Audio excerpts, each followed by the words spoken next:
everyone. This week's rental, we're taking a final look at the Volvo S60 compact sedan. Reason why is that I hear the 2025 model will be the last year that this nice compact luxury sedan will be in production. Sitting on some low profile 19-inch rims. Really sleek profile. Looks very modern design. Clean, smooth lines.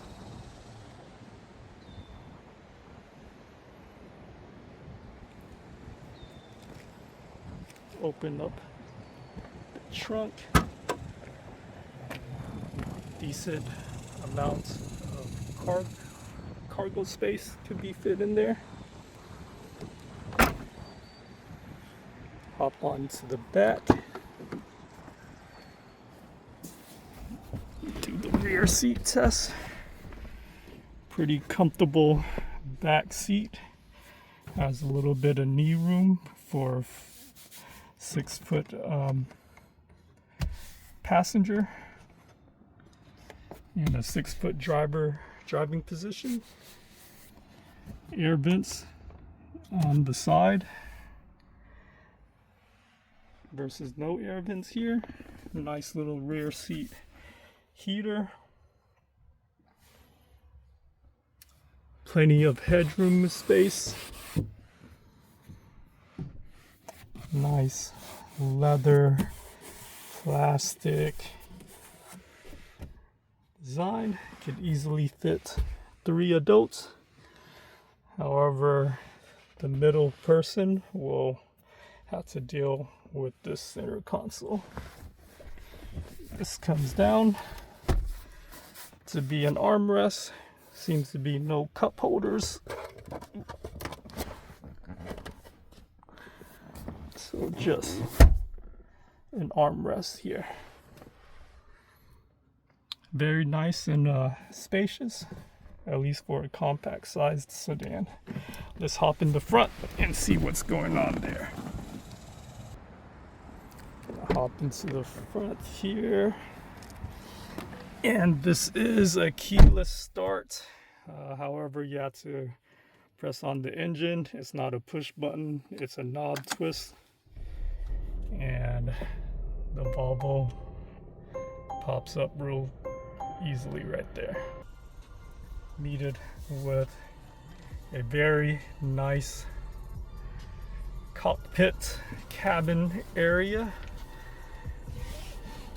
Over here you have your center console, infotainment screen. Looks like a vertical 10-inch 8 to 10-inch screen. What I like about this is that it's one of the few vehicles that actually has YouTube that you could play on here.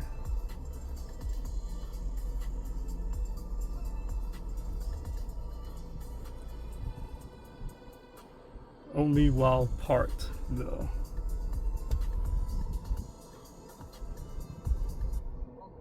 Which is nice. Further on down, everything's pretty much controlled here in the infotainment area. Your climate controls all from there. You have very few knobs. This is the volume knob, so just your essential emergency defrost and volume knobs here. You have a small little storage space here, your gear controls over here, your ignition knob, emergency braking. Here you have a small little storage space. here you have your standard size glove box. Up at the top you have push button lighting and a moon roof, which is easily controllable through there. It's touch, which is a little bit weird to use at first. Vertically air vents, nice plastic wood grain leather combination. Over in the all digital instrument gauge, which has your Google Maps or Android Maps in here, which is super convenient for driving. It leaves you to control the infotainment system so it doesn't get so busy while you're driving and you don't get too distracted. Really nice thick leather, soft leather steering wheel, not very super soft, so that it's not some of these steering wheels that are leather wrapped could be hard, and over long drives it could it really hurts the hand. Steering column, you have your blinker controls and your wiper controls on the right, blinkers on the left. Really no paddle shifters. You have your cruise controls on the left, and then your Bluetooth controls on the right. Not much going over here. You have some air vents, trunk release, power windows and locks controls right here, and your seating memory buttons over here. So pretty standard, very spacious, very comfortable cabin area. Really like the seats, the leather seats. It's super comfortable, super soft yet firm. It's probably one of the best that I've sat in for a luxury car. A lot of attention to detail. You even see the Swedish flag emblem here for this home country of the Volvo company. Let's take this on the road and see how it performs. Continue on Wurzbach Road for 1 mile. This is the Volvo, is the S60 is the compact luxury sedan for the company. I think Volvo only kind of makes luxury vehicles. I don't think there is another brand below it that's for the regular consumer. I think Volvo has always been known for safety in their vehicles, but over the years I think other companies have caught up in the safety feature, so they had to distinguish themselves. Now I feel like they are getting into more known for a luxury vehicle for this Swedish company, and it does show that it does well in this market.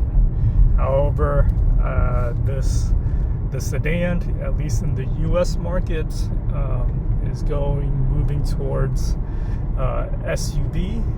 So I think this is why, unfortunately, the S60 sedan is getting phased out. So that's what I've read online. How it drives for a luxury sedan, even though it looks sportier than it is, this is more of a cruising vehicle, meaning that it's going to be at home, out on the open highway. In a quarter mile, turn left onto Evers Road. So now, not to say that it doesn't do well in other situations. At the light, turn left.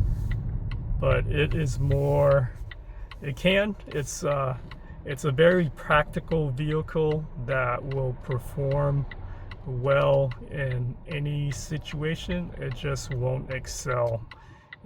It's just, I guess it's a Goldilocks, practical, efficient vehicle.